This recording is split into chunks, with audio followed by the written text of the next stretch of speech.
It's hilarious. It's lighthearted, but it's also like, you're just like, damn, like I am so stupid. Like that was the feeling of realizing phase 1.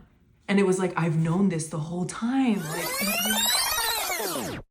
phase 1 is the portion of your life where you literally master the idea of limitation. And if you look at this like you are an unlimited being, okay? Zoom out. Look at this from the perspective of the expanded you, okay? That's what I like to call it. The you that is everything and knows that you're creating everything.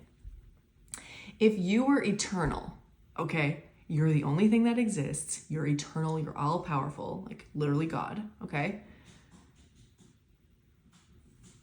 Wouldn't being unlimited and being able to just snap your fingers and create anything eventually get boring if you're eternal?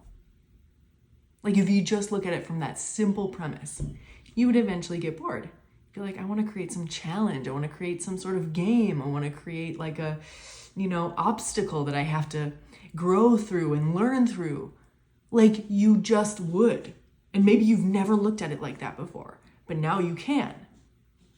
So you create the game of limitation. And that's phase 1, where you create a simulated reality where you are born into this little tiny helpless body, right? This helpless body that has to be taken care of and told everything about the way the world works and taught from a young age. So you literally create the illusion of other people, your parents, teachers, institutions, everything, to sit there and be like, here, this is the truth. This is how life works. These are the limits that you have. This is what's good. This is what's bad. Religion, everything. It's all a part of creating this limited identity that convinces you into the illusion that you're this small, limited being so that everything can feel so real. Because that's part of the fun of the game. The fun of the game is being like, oh my God, it's such a struggle. It's so hard to make money. Oh my God, I'm so small and limited. And like, I have to get better and I have to strive. And like all of these things, they're the fun of the game to an unlimited being. And the feelings that you have inside of you right now as I'm talking about this, like the feelings that are coming up for you, are you knowing that this is true? So phase 1 is the portion of your life, the first portion, however long it is for you, where you convince yourself you're limited. And you do a great job of it. You're amazing at it. You fall for your own bullshit.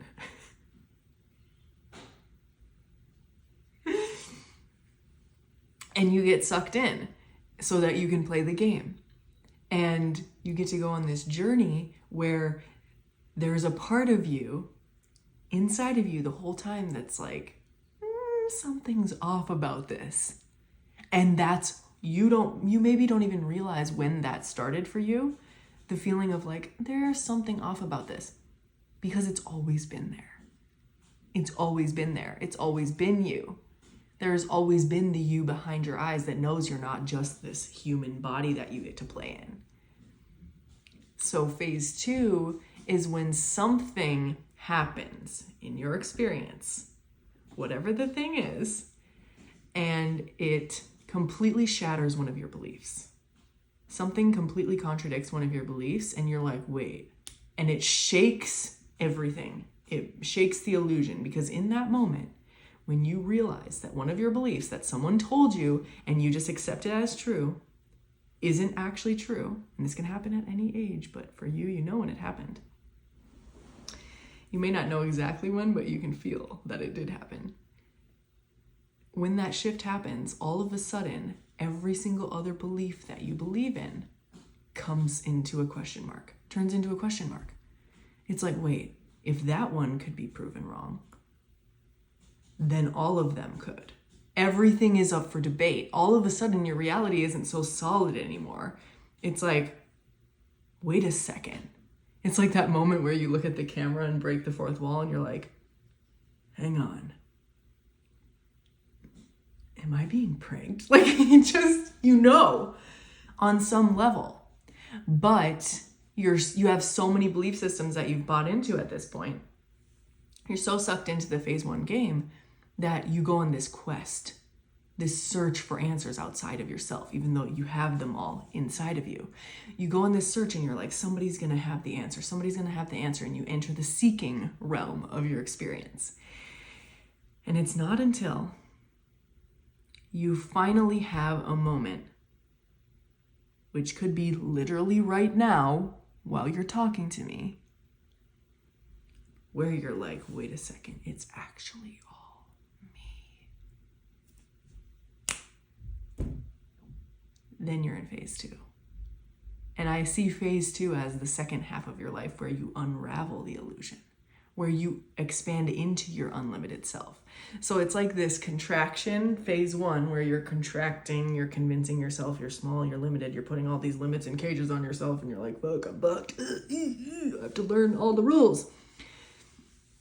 And then phase 2 is, okay, now I'm so used to, so programmed, so conditioned to be in all these belief systems that limit the way I can interact with myself in the world. But I, one by one, get to pick them away.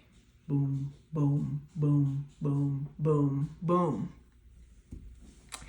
So for me, back to the story, when I got to this point where I start learning about phase 2, I'm like, oh my God, this makes so much sense. Holy shit, it's all me. I'm like, but what do I do about it? What do I do about it? Sam's like, the only thing you ever have to do, it's not some complicated manifestation techniques. It's not some complicated rituals. It's not some healing journey. There's nothing you need to fix about yourself.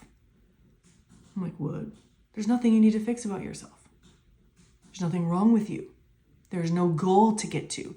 There's no amount of achievement that will finally make you worthy. No. The only thing that you have to do to allow yourself to expand into your unlimited self, to wake up, is feel your feelings. And I'm like, is it really that simple? And we'll get into that in the next video.